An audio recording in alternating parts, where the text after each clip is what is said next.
J'ai tout perdu en Europe. Voici comment j'ai répondu en tant qu'immigrant africain.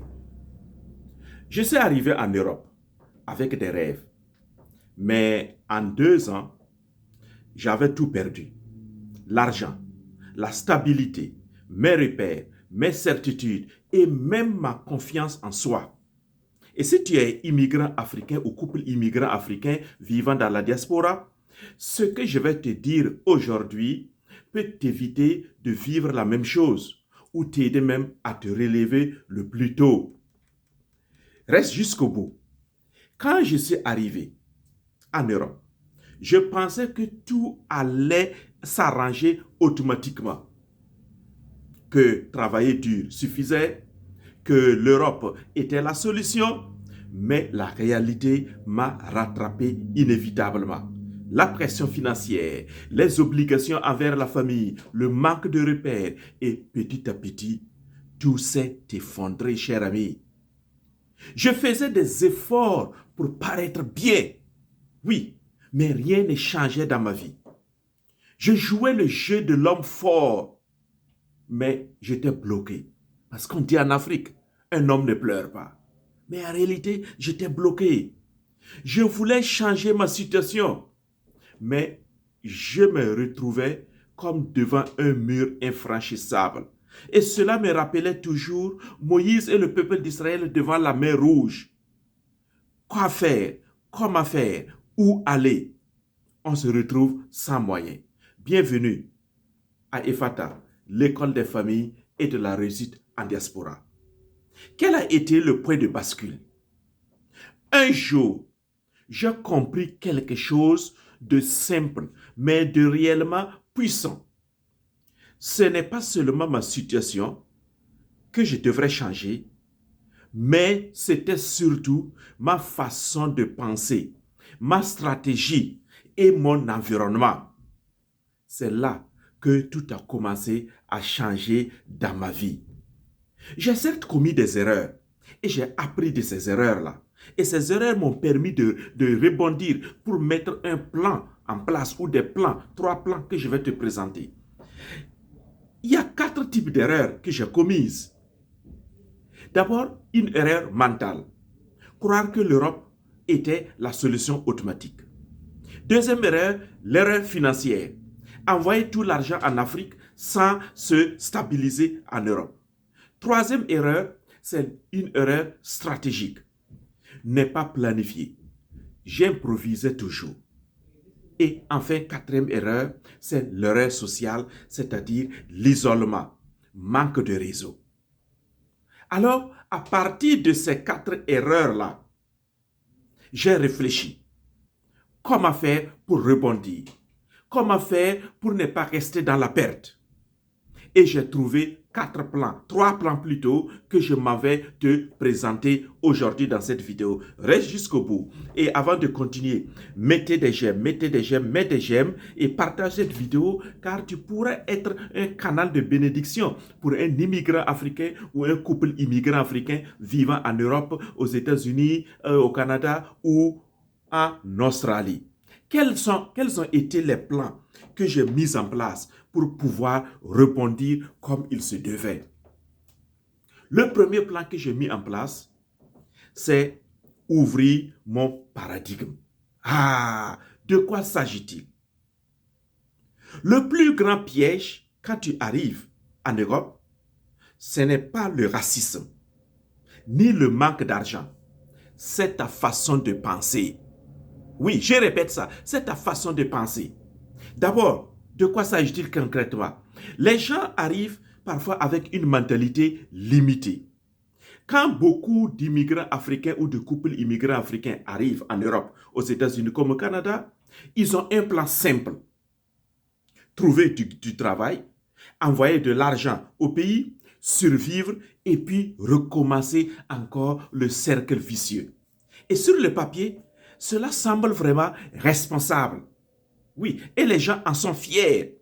Mais en réalité, c'est un cercle fermé. C'est un cercle infernal. C'est un cercle vicieux. On tourne en rond. Tu travailles dur, mais tu ne construis rien. Tu avances, mais tu ne progresses pas. La réalité qui fait mal dans cette affaire-là, c'est que l'Europe n'est pas une solution magique. Ni les États-Unis, ni le Canada. Personne ne te le dit clairement même avant que tu n'arrives. Et même quand tu arrives dès le départ, personne ne te dit que l'Europe n'est pas une solution magique. Tu peux travailler 10 ans sans évoluer. Tu peux gagner plus sans t'enrichir. Tu peux aider tout le monde, sauf toi-même. C'est la réalité qu'on ne te dit pas. Parce que si ton système de pensée ne change pas, ton niveau de vie va plafonner. C'est ça le problème. Alors, à mon niveau, quel a été le déclic dans mon histoire?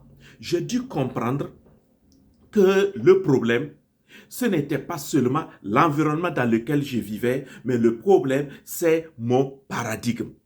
J'ai commencé à voir les choses différemment. Observer comment les autres avancent vraiment. Remettre en question certaines de mes croyances, c'est-à-dire ce que j'ai toujours appris. Et accepter que certaines croyances sont des croyances limitantes. Beaucoup n'arrivent pas à accepter cela. Ils pensent ou ils croient que accepter cela, c'est comme renier leur culture. Non, tu es dans un nouvel environnement. J'étais dans un nouvel environnement. Des croyances qui ont fonctionné en Afrique, dans mon pays, ne fonctionnent pas automatiquement dans le nouvel environnement européen où je suis. Alors, le nouveau comportement que j'ai développé dans cela, c'est de changer de paradigme. Ce n'est pas juste une question de savoir ou d'apprendre à penser positif. Non, c'est agir, il s'agit d'agir différemment. Oui, agir différemment, ça veut dire quoi? Apprendre vite, pas lentement. Nous sommes en Europe, aux États-Unis comme au Canada, où les choses là vont very fast, très vite. Il faut apprendre vite.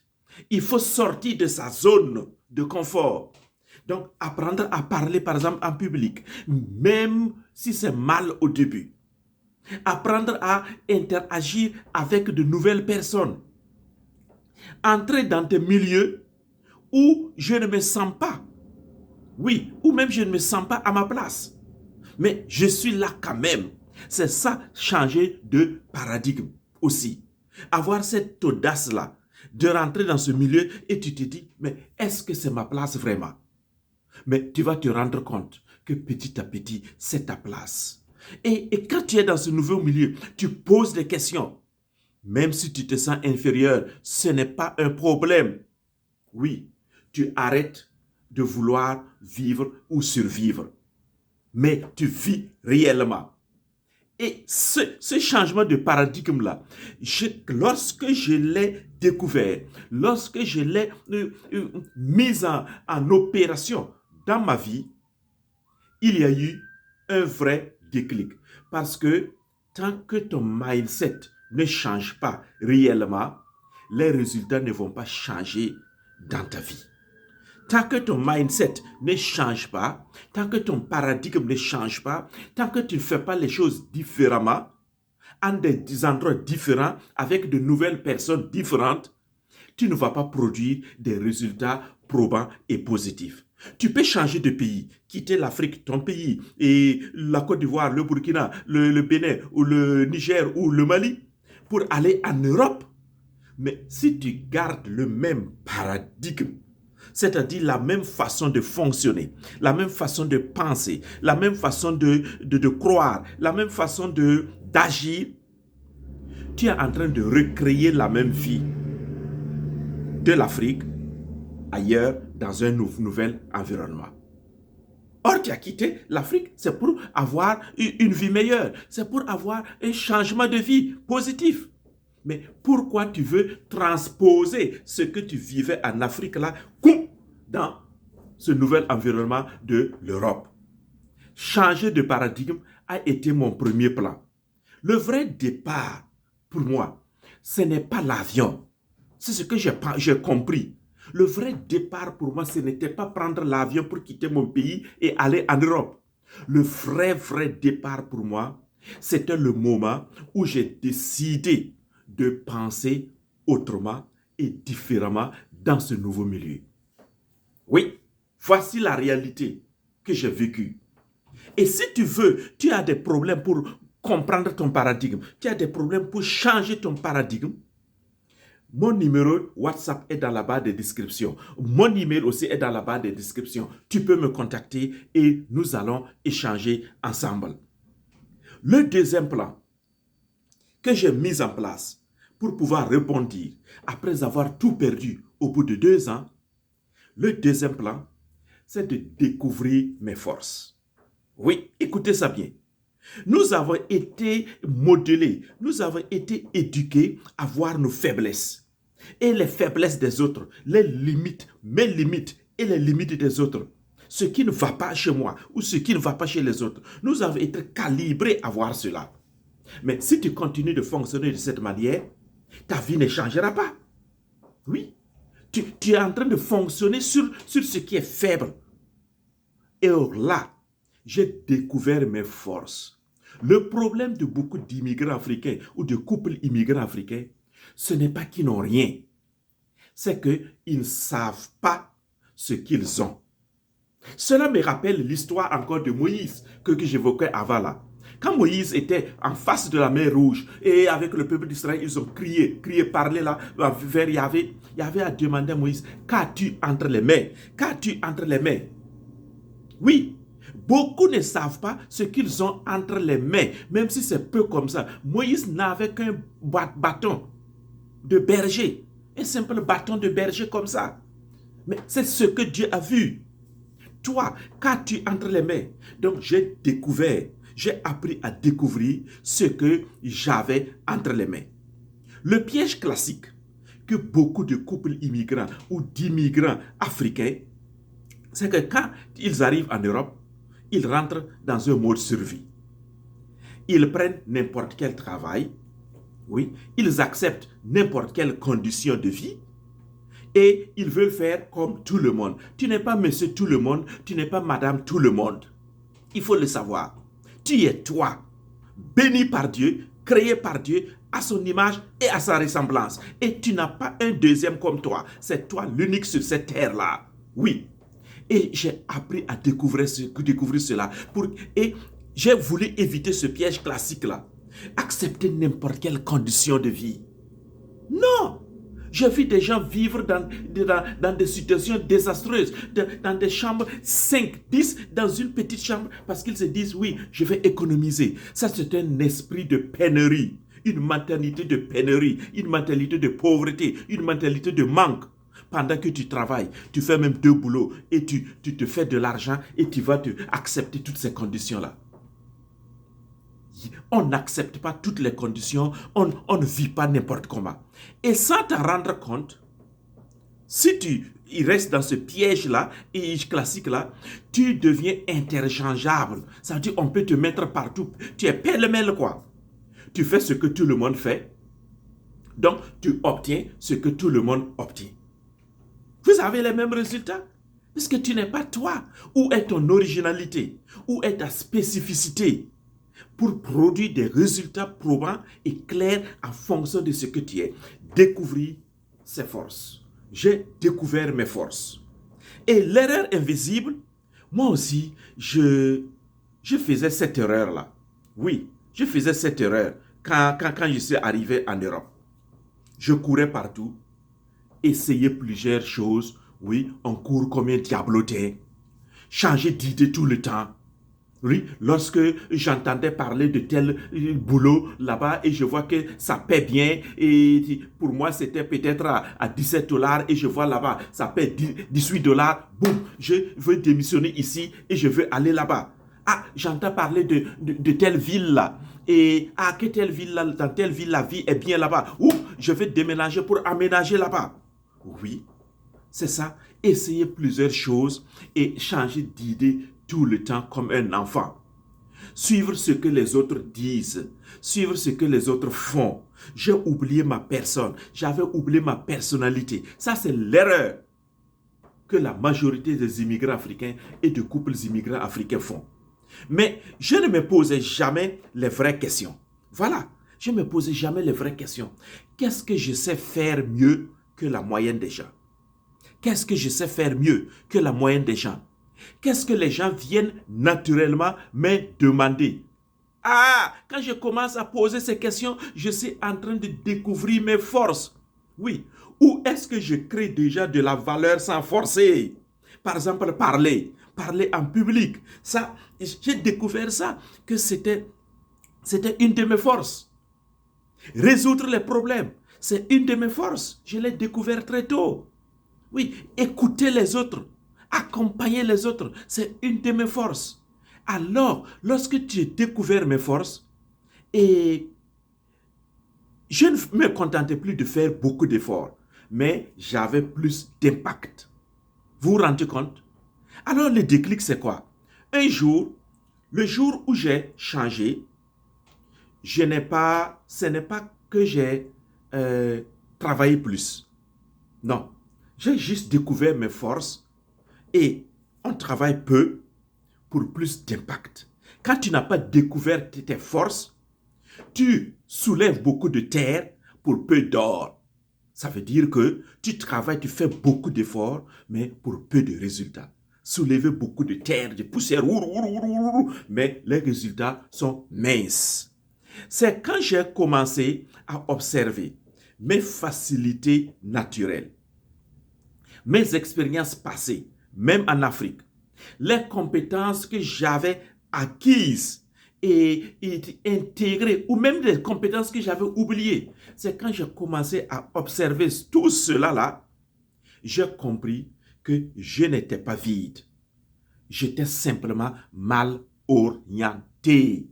Beaucoup de couples immigrants vivant en Europe, aux États-Unis, au Canada, en Australie, ils sont mal orientés. Tu arrives, j'ai même vu aux États-Unis, tu arrives parce que ceux qui t'ont accueilli, eux, comme ils ont commencé par la plonge, le dishwash, ils te mettent dedans, boum, automatiquement, et toi aussi, tu suis le flot comme un poisson dans l'eau. Tu ne sais pas qui tu es. Tu n'as pas découvert tes forces. Quand tu entres les mains, lorsque tu découvres cela, tu crées plus d'impact en Europe, aux États-Unis comme au Canada. Ce sont des pays développés qui ont besoin des gens audacieux, des gens qui savent construire, des gens qui apportent une plus-value. Et tu as toujours cette plus-value. Moi, je l'ai découvert dans mon parcours. Et à partir de là, j'ai commencé à construire à partir de mes forces, mais non à partir de mes faiblesses ou à partir de ce que les gens disent. Vous voyez? Quand tu identifies tes forces, tu arrêtes de courir dans tous les sens. Tu n'es pas un papillon là pour courir dans tous les sens. Quand tu identifies tes forces, tu fais moins, mais mieux. Tu construis quelque chose de cohérent. Exemple, tu parles bien, tu es bon pour la communication, la création de contenu, la vente. Et ce que j'ai compris, tu comprends les gens, tu peux faire du coaching et de l'accompagnement, tu es discipliné, tu peux te lancer dans le business, dans la logistique, dans les projets à long terme, tu es débrouillard, tu peux te lancer dans l'entrepreneuriat ou dans le side hustle. La vérité qui change tout ici, c'est que ton problème, ce n'est pas que tu n'as rien, c'est que tu n'utilises pas ce que tu as déjà. Tu ne découvres même pas ce que tu as déjà, donc tu ne l'utilises même pas. Et tu passes ton temps à pleurer en Europe et à gémir, à te morfondre comme quoi l'Europe est difficile. Non, l'Europe, les États-Unis, le Canada, ce sont des pays qui te challengent, d'accord, mais lorsque tu découvres ton point fort, tes forces, tu deviens une valeur ajoutée. Et c'est cela qui ouvre des chemins pour toi. Troisième plan et dernier plan, avant de continuer, chers amis de Efata, les j'aime, et déposez vos commentaires. Déposez vos commentaires car je vais vous lire vraiment à cœur joie et c'est vraiment un plaisir pour moi de vous répondre. Le troisième plan que j'ai mis en place pour rebondir après avoir tout perdu au bout de 2 ans en Europe, c'est de créer un bon réseau. Tu peux travailler dur pendant 10 ans, mais si tu es entouré par des patachons, par des gens qui réfléchissent comme des pieds, si tu es entouré par de mauvaises personnes, tu resteras au même niveau, au statu quo. Le problème réel qu'on n'évoque pas souvent, c'est que beaucoup d'immigrants vivent dans deux extrêmes. Soit ils restent isolés, soit ils restent uniquement entre eux. Comment créer l'équilibre là? Beaucoup n'arrivent pas à le faire. Mais ça, c'est normal. Oui, parce que même langue, même culture, même réalité, ben, on se sent à l'aise dedans. Oui, on reste dans le même milieu. Alors, sans t'en rendre compte, tu te limites. Tu vas entendre toujours les mêmes idées. Tu vas voir toujours les mêmes résultats. Tu vas reproduire les mêmes trajectoires. Les mêmes idées, les mêmes résultats, les mêmes trajectoires. C'est ce que tu vas faire. Alors, et la vérité que moi j'ai découverte et qui change tout, c'est que ton environnement peut te faire échouer ou te faire réussir. Si dans ton entourage, tu as des gens qui pensent à mode survie, des gens qui évitent les risques, toi aussi tu vas éviter les risques et tu ne vas pas utiliser tes forces. Si tu as des gens qui voient seulement le verre à moitié vide, c'est ce que toi aussi tu finiras par faire. On dit souvent, dis-moi qui te fréquente, qui tu fréquentes et je te dirai qui tu es. Alors le déclic pour moi, ma vie a commencé à changer et le jour où j'ai changé mon environnement. Pas forcément des amis proches, non, mais des gens qui réfléchissent différemment, des gens qui construisent leur vie, des gens qui voient plus grand ou plus loin que le bout de leur nez. Même si au début, et je ne me sentais pas du tout à ma place, je parlais moins, mais j'observais plus. Et cela a été formateur pour moi. Ça m'a permis de sortir de ma zone de confort. Et en sortant de ma zone de confort, je développe. On parle beaucoup de développement personnel, n'est-ce pas? En sortant de ma zone de confort, je développe d'autres qualités, d'autres compétences et d'autres relations. Voilà. Et un bon réseau ne te donne pas seulement des contacts. Les gens ne voient que tes contacts là. Non, il te donne une nouvelle façon de penser. Oui, un bon réseau va te donner une nouvelle façon de penser. Des opportunités que tu ne voyais pas. Un standard plus élevé. Tu vas apprendre à élever le niveau. Mais j'ai appris en latin, sursum corda. Oui, sursum corda. Élevons notre cœur. C'est ce que le prêtre dit à la messe, à l'élévation, lorsqu'il soulève le pain ou le calice. Élevons notre cœur, nous le tournons vers le Seigneur. Sursum corda. Voilà, tu as des standards beaucoup plus élevés. Tu ne vis plus, tu ne peux plus te contenter du minimum. Tes ambitions montent. Et en ce moment, tu ouvres de nouvelles portes pour toi. Pour conclure, cher ami, toi qui es ami de Ifata, n'oublie pas encore tes commentaires, tes j'aime et tes partages. Et je te remercie déjà beaucoup. Aujourd'hui, je ne suis plus la même personne. J'ai tout perdu en Europe au bout de 2 ans. Mais aujourd'hui, je ne suis plus la même personne. Pas parce que tout est devenu facile, mais parce que simplement, j'ai changé ma manière de voir, d'agir et de m'entourer de personnes. Si toi, tu es immigrant africain, écoute bien ça, ce que je vais te dire aussi. Tu peux te relever. Si tu sembles perdu, tu peux te relever. Si tu es aux États-Unis, au Canada, en Australie, tu peux te relever. Mais tu dois changer ta façon de penser, utiliser tes forces et construire un bon réseau valable et viable. Alors, si cette vidéo t'a fait quelque chose, ou si tu te reconnais dans ce message-là, si tu vis aussi la même réalité, ou si tu as vécu la même réalité, please, partage ton expérience dans les commentaires et je te lirai vraiment avec plaisir et je vais te répondre. Mais si un d'entre vous voudrait aussi de la consultation, mon numéro WhatsApp est dans la barre de description, mon email aussi y est. Tu peux me contacter, envoie-moi un message, texte message ou bien un vocal et je prendrai le temps de te répondre le plus tôt possible.